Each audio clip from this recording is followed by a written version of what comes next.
ఏం సంగీత సారుగా ఇట్లా చెప్తాడు వాడు కనీసం మాకు ఒక మాట చెప్పకుండా ఫీల్డ్ మీద తీసుకుపోయి మనిషిని చూపించినాడు ఆ భూమి అమ్ముదామని చెప్పేసి. ఇక ఇంత దూరం వచ్చినాక మీరెందుకు ఆగుతారండి? ఊర్లో 10 మంది పెద్ద మనుషులు పిలిపించి మాట్లాడండి. ఇక మన ఇంట్లో విషయం తీసుకుపోయి బజార్లో పెడతామా చెప్పు. ఇక నేనే ఒకసారి తమ్ముతో అమ్మతో మాట్లాడతా. మీరు గిట్లు ఉన్నారు కాబట్టి మీ తమ్ముడు గట్ల వేస్తాలండి. ఇవాళ 2.5 ఎకరాలే కాదు, రేపు 5 ఎకరాలు ఉన్న భూమిని అమ్ముకుంటారు. అప్పుడు సైలెంట్ గా చూసుకుంటుండండి. ఇన్ని రోజుల వల్ల నా మంచితనం విషయాలు ఇంకా నేను అంతేంటో తెలియదు. మా అమ్మకు ఫోన్ చేసి రమ్మంటావు. హలో అమ్మ తమ్ముడు నాకు చెప్పకుండా భూమి అమ్ముదా అని చెప్పేసి భూమి తీసుకొని పోయినట. అసలు వాళ్ళ కథ ఏందో అర్థమైతే ఇంటికి తీసుకొని అసలు మాట్లాడతా. సరే బిడ్డ, నేను తమ్ముతోడు మాట్లాడతాను, నువ్వు కోపానికి రాకు. అరే సాగరు, ఏందే అమ్మా? అన్న ఫోన్ చేసిండు, నువ్వు పొలం కాడు కట్టే వాళ్ళని తీసుకుపోయి భూమి అమ్ముతానని చూపించిన వారా నువ్వాట? అవునే అమ్మా, నాకు వచ్చే పాలు నీ అమ్ముకుంటా అని చూపించిన, అలా తప్పేమున్నది? తప్పేమున్నదా? అన్నకు తెలియకుండా గట్ట చేస్తావారా నువ్వు? అన్న దగ్గరికి పోదందా? ఎవరి దగ్గరికి వచ్చే అవసరం నాకు లేదు, చెప్తానా. అన్న బాధపడతాండు, అన్న దగ్గరికి వచ్చి మాట్లాడురా.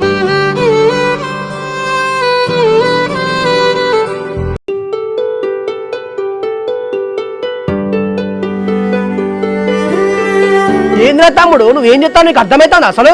నాకు అర్థమైంది కాబట్టి నేను చేస్తానన్నా. ఏం అర్థమవురా? నాకు తెలియకుండా నువ్వు భూమి అమ్ముదామని చెప్పేసి మనిషిని ఎట్లా తీసుకుపోతావురా? నీకు చెప్పుడేమన్నా అన్న, నాకు వచ్చే పాలు అమ్మదామని మనిషిని తీసుకుపోయి చూపించిన. నీ పాలని చెప్పేసి మాట్లాడుతాను. అసలు నీ 2.5 ఎకరాలు ఎక్కడ నీకు ఎవరు మంచిళ్ళు ఏదని చూపిస్తావు భూమి నువ్వు? అన్నా, నేను జస్ట్ మనిషిని తీసుకుపోయి రేట్ ఎంతనో తెలుసుకున్నా గంతే. నేనేం నీకు చెప్పకుండా భూమి అమ్ముకోలే. అదేరా, ఇవాళ నాకు చెప్పకుండా నువ్వు పోయి చూపించినావు భూమి, రేపు నాకు తెలియకుండా అమ్ముతావు. అన్నా, నేను అమ్మే ముందు 10 మంది పెద్ద మనుషులను తీసుకొచ్చి వాళ్ళకి చూపించి అమ్ముతా కదా. సాగర్, నువ్వు ఫస్ట్ 10 మంది పెద్ద మనుషులు చెప్పే ముందు మీ అన్నకు చెప్పవా? వదినే, ఇది మా అన్నదమ్ముల విషయం, నువ్వు మధ్యలోకి రాకు, మేము మాట్లాడుకుంటాం కదా. ఏందిరా వదిన మధ్య రాకంటాడు? ఈ భూమి నాకెంత తక్కువ వైనకు కూడా అంతే ఉంటది. అన్నా, ఏదైనా ఉంటే నువ్వు మాట్లాడన్నా, మధ్యలో వదిన నువ్వు మాట్లాడుతుంది. తమ్ముడు మాటలు ఎక్కువ మాట్లాడుతాను, జాగ్రత్తగా మాట్లాడు. బిడ్డ లొల్లి ఎందుకు పెట్టుకుంటాను? నిమ్మలంగా మాట్లాడు బిడ్డ. ఆగురా. నువ్వు ఉండే అమ్మా. అరే తమ్ముడు, నేను చెప్పేయంరా, నీ మంచి గురించే చెప్తానా.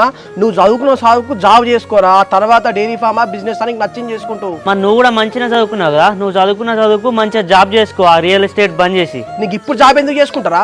అన్నా, నీకు నచ్చినట్టుగా నువ్వు రియల్ ఎస్టేట్ చేసుకుంటాను, నాకు నచ్చినట్టుగా నేను డైరీ ఫామ్ పెట్టుకుంటాను. అంటే నీకొక రూల్ నాకొక రూల్ అన్న. అదే తమ్ముడు, గిట్లాంటి మాటలు మాట్లాడాలంటే నేను కూడా 100 మాట్లాడతారా? జీవితం అంటే మాట్లాడినంత ఈజీ ఉండదు. నన్ను చూస్తలేవా నువ్వు? నిన్ను చూస్తాను కాబట్టి నీ లైఫ్ లెక్క నా లైఫ్ కావద్దు అని చెప్పేసి నాకు నచ్చినట్టు నేను చేసుకుంటానన్నా. సాగర్, నువ్వు చేస్తే నీకే మంచి అనిపిస్తుంది. నువ్వు ఇట్లా చేసినావు అనుకో, నీ పిల్లని ఇంటి ముందుకు ఎవరు రారు. అమ్మతోడు వాదినే, నీలాంటి దాన్ని చూసినాక నాకు పెళ్లి చేసుకోవాలని ఇంట్రెస్ట్ కూడా పోయింది. జీవితాంతం ఉంటారు కానీ ఉంటా కానీ పెళ్లి మాత్రం చేసుకోను వదిన. ఇక ఇప్పుడు నేను ఏం చేసినా అని చెప్పేసి అట్లా మాట్లాడుతున్నావు సాగర్? మా అన్న ఉన్నప్పుడు ఒక లెక్క, మా అన్న లేనప్పుడు ఒక లెక్క, ఊసర వెళ్ళి రంగులు మార్చినట్టు మార్చినావు కావాలి. నేను చూసినాండి మీ తమ్ముడు ఎట్లా మాట్లాడతాడు. నీకు వదిన గురించి పూర్తిగా తెలియదు అన్నా, నేను కాబట్టి ఇట్లా మాట్లాడతాను. అదే వేరేటోళ్ళు అయితే ఇంకో రకంగా ఉండి. ఏంద్రా ఊకున్న కొద్ది ఎక్కువ మాట్లాడతాను? ఆగుర్రా, గిట్నేనా లొల్లి పెట్టుకుంటే వాళ్ళని చూస్తే ఏమనుకుంటారా? తమ్ముడు, నీకు మంచి జాబ్ చూపించి రియల్ ఎస్టేట్ లో నాతో పార్ట్నర్ ఉంచుకొని నీకు మంచి అమ్మాయిని చూసి పెళ్లి చేసి లైఫ్ లో మంచిగా సెటిల్ చేద్దామని చెప్పేసి అనుకుంటే ఈ రోజు నాకు మంచి బుద్ధి చెప్పినవురా. అన్నా, నువ్వు నన్ను కొట్టు తిట్టు సంపు నేను పడతా కానీ వదిన విషయంలో మాత్రం నన్ను ఒక్క మాట అన్నా నేను అసలే పడనన్నా. నేనంటే అంత కోపం ఎందుకు నీకు? నీ చెల్లె నా బండి ఎక్కిందని చెప్పి గవర్నమెంట్ బండి ఎందుకు ఎక్కినావని బట్టలు ఇచ్చి స్నానం చేయపోని పంపించినావు. నువ్వు నన్ను అంత హీనంగా చూసిన రోజులు నా జీవితంలో మర్చిపోను వదిన. నేను ఇన్ని రోజులు వైనన్న మాటలు మర్చిపోరా. ఇప్పుడు నేను అన్నని చెప్తాను కదా, నువ్వు నీ పెళ్ళయ్యే వరకు జాబ్ చేసుకోరా. ఇప్పుడు నేను జాబ్ ఎక్కగానే నాకు లక్షల జీతం ఇస్తారా అన్న? నీ మంచిగా లైఫ్ లో సెటిల్ అయిన తర్వాతనే నేను పెళ్లి చేసుకుంటా.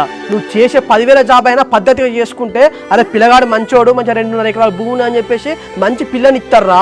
నువ్వు గిట్లా భూమి అమ్ముకున్నావు అని చెప్తే ఇంటి మోకాలు ఇవ్వరా? సాగరు, అన్న చెప్పిన మాట మంచిగానే ఉన్నది కాదురా? అన్న చెప్పినట్టు ఇంటి రాదురా? ఏ ఉండే అమ్మా, నీకేం తెలియదు. ఓ అన్నకు రెస్పెక్ట్ లేదు, వదినకు రెస్పెక్ట్ లేదు, అమ్మకు రెస్పెక్ట్ లేదు, నచ్చినట్టు మాట్లాడతాను ఏంద్రా? ఏమండి, మీరు మీ తమ్ముడు లైఫ్ గురించి ఎందుకంత ఆలోచిస్తాను? మంచికైతే ఒకసారి చెప్తాం, అర్థం చేసుకుని ఏం చెప్తాం? అదే వదినే, నువ్వు అనుకున్నట్టుగా ఇప్పుడు మీ అన్నదమ్ములు ఇద్దరం గొడవ పెట్టుకొని విడిపోయినాం కదా, ఇప్పుడు నీ కళ్ళు చల్లబడ్డాయవచ్చు కదా. సాగర్, నువ్వు చేసేదని చేస్తాను, తీరా మీదకి వచ్చినాక నా మీద నెడతాను. ఇక్కడ తెలుగు అర్థమైతాను సాగర్ నాకు. కోడలా జర రాగు నువ్వు. అరే సాగర్, పోదాంపా. అమ్మ, ఇన్ని రోజులు తమ్ముడు అని చెప్పేసి వాని మీద ఎన్నో ఆశలు పెట్టుకున్నానే, కానీ ఇప్పుడు వాడు మాట్లాడే మాటలకు వాని మీద మొత్తం మనసు ఇరిగిందే. ఇక వాడిని నచ్చింది చేసుకోపోని. అరే పెద్దోడా, నువ్వు అట్లా మాట్లాడకు. తమ్ముడికి తెలిసో తెలియకనో అట్లా అంటే నువ్వు తప్పులు పట్టుకుంటావారా? వాడు నా ముందే నా మాటకు ఎదురు మాట్లాడి నా గల్లా పట్టుకునే అంత పెద్దోడా అయిండే అమ్మ. నా ముందు వదినతోటి అట్లా మాట్లాడుతాండి. ఇక పోనీ అమ్మ, వదిలేస్తాను, వాని బతుకు బతుకు పోని. అమ్మా, నేనే వెళ్తానే, నువ్వు రా. బిడ్డ, తమ్ముని గురించి తెలుసు కదా నీకు, వాడు అన్న మాటలు నువ్వేం తప్పు పట్టుకోకు. ఏమో అమ్మ, నా తమ్ముడి మీద మొత్తం మనసు ఇరిగింది. నువ్వు మాతోటే ఉండే. తమ్ముడు ఒక్కడుంటే వాడు ఆగమవుతాడు బిడ్డ, నువ్వేం మనసులో పెట్టుకోకు. అత్తమ్మ, మీకు మాకంటే మీ చిన్న కొడుకు అంటే ఇష్టం. పోయి మీ చిన్న కొడుకు కానీ ఉండిపోలి. అమ్మ ఏందే ఇంకా లేవలేదు? పానం అంత ఎట్నో ఉన్నది బిడ్డ, జ్వరం వచ్చినట్టున్నది. నీకు అందుకే చెప్పింది అమ్మ, అన్న వాళ్ళ ఇంటికి పోవడద్దు, మళ్ళీ అక్కడ గొడవలు అయితే నీకు ఇట్లా టెన్షన్ పెట్టుకొని ఏదో ఒకటి అవుతుందని. తలకే మసులుతాంది కాదే, బాగానే జ్వరం వచ్చినట్టున్నది కదా? అవును బిడ్డ, జ్వరం బాగా వచ్చినట్టుగా తడిగుడ్డ తీసుకురాపో ఇంట్లో పోయి. మార్నింగ్ నుంచి టిఫిన్ కూడా చేయలేదు, కొంచెం అన్నం తిందురండి. నా మనసు ఏమంచి వెళ్ళి సంగీత తర్వాత తింటా. మీరు సాగర్ మాట్లాడిన మాటల్ని పట్టించుకొని ఎందుకు బాధపడతాను? ఎట్లా రాసుంటే అట్లా జరుగుతుంది. బాధపడకంటే ఎట్లుంటుంది చెప్పు. వాడు నా రక్తం పంచుకొని పుట్టిన తమ్ముడు, మనకి మంచి మాట చెప్పినా కూడా వాడు అర్థం చేసుకుంటున్నాడు. ఇప్పుడు ఏం చేయాలి చెప్పు? దానికి మీరెందుకు బాధపడుతున్నారు? వాడు ఇట్లా అన్నతో లొల్లి పెట్టుకున్నాడు, ఇల్లు వదిలి వేరే ఉంటాడు, ఉన్న భూమి అమ్ముకున్నాడు అని చెప్పేసి ఊళ్ళో తెలిస్తే రేపు ఏమన్నా ఇంటి ముందుకు పిల్లని కత్తారా చెప్పు? అమ్మా ఈ తడిగుడ్డతోటి జ్వరం ఏడ తగ్గుతుంది? హాస్పిటల్ పోంబా, జ్వరం బాగా వచ్చింది నీకు. ఉన్న పైసలతోటి సామాన్ తెచ్చినా కాదు బిడ్డ, ఇప్పుడు హాస్పిటల్ పోతే అందుకు పైసలు లేవు. నేను మా దోస్తు గారిని ఫోన్ చేసి తాగాయమ్మా.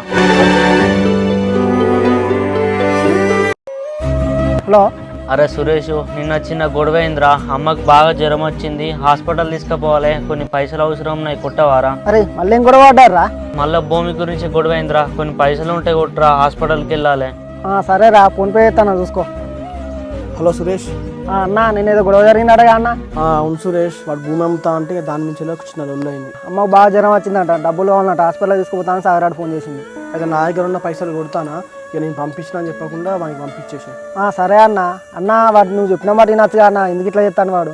ఇక ఏమో సురేష్, నేనైతే తమ్ముని పట్టించుకుంటున్నాను. వాడు మాట్లాడిన మాటలకు నాకు మనసు తిరిగింది. ఇక అమ్మ కోసం అంటానని చెప్పేసి నేను పైసలు కొడతానా. వీలైతే నువ్వు కూడా పోయి ఒకసారి అమ్మని చూసిరా. ఓకే అన్న. రే సాగర్, డబ్బులు ఫోన్పే చేసిండ్రా, ఈ అమ్మని హాస్పిటల్ తీసుకోబో. సరే థ్యాంక్స్ రా. అమ్మ మా ఫ్రెండ్ గాడు పైసలు కొట్టిండు, హాస్పిటల్ పోదాం పావే. ఏమైందండి? అత్తమ్మకి జ్వరం వచ్చిందని చెప్పి మాట్లాడుతున్నారు.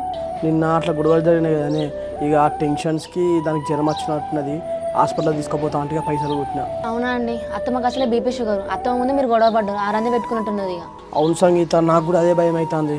సరే అండి, మీరేం బాధపడకండి, మనం వెళ్ళి అత్తమ్మని చూసొద్దాందా. అమ్మా జ్వరం వచ్చిందాట కానీ ఇప్పుడు ఎట్లున్నది?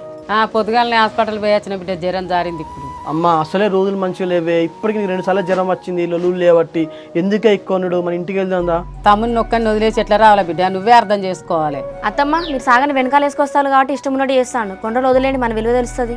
ఏమో బిడ్డ, వాడు పెళ్ళి ఇంటోడు అయితే నా రంది పోతుంది, మీరు వాడు అన్నయ్య అన్ని ఏది పట్టించుకోకుండా. అత్తమ్మ మేము సాగర్ అన్నయ్య పట్టించుకోలే కాబట్టే కదా నీకు జ్వరం వచ్చిందంటే చూడడానికి వచ్చినాం. సరే బిడ్డ, మీరేం లొల్లులు పెట్టుకోకుండా మంచిగా కలిసి ఉంటే నాకు అదే సంతోషం బిడ్డ. బా మళ్ళీ మా వదిన ఇంటికి వచ్చిందా? వీళ్ళకి ఎన్నిసార్లు చెప్పినా కూడా మమ్మల్ని వదిలి పెడితేనే లేరు. సాగరు, నాకు జ్వరం వచ్చిందని అంటే అన్న వదిన నన్ను చూసినందుకు వచ్చిండ్రు. అమ్మ మొన్న పెద్ద పెద్ద మాటలు మాట్లాడి కానీ మళ్ళీ ఎందుకు వచ్చి నేను చూడడానికి? అదే సాగరు, నేను ఇంట్లోండి ఏం తినడానికో లేకుంటే ఏమైనా తీసుకోవడానికి రాలేరా? అమ్మకు జ్వరం వచ్చిందంటే చూడడానికి వచ్చినాక అంతే.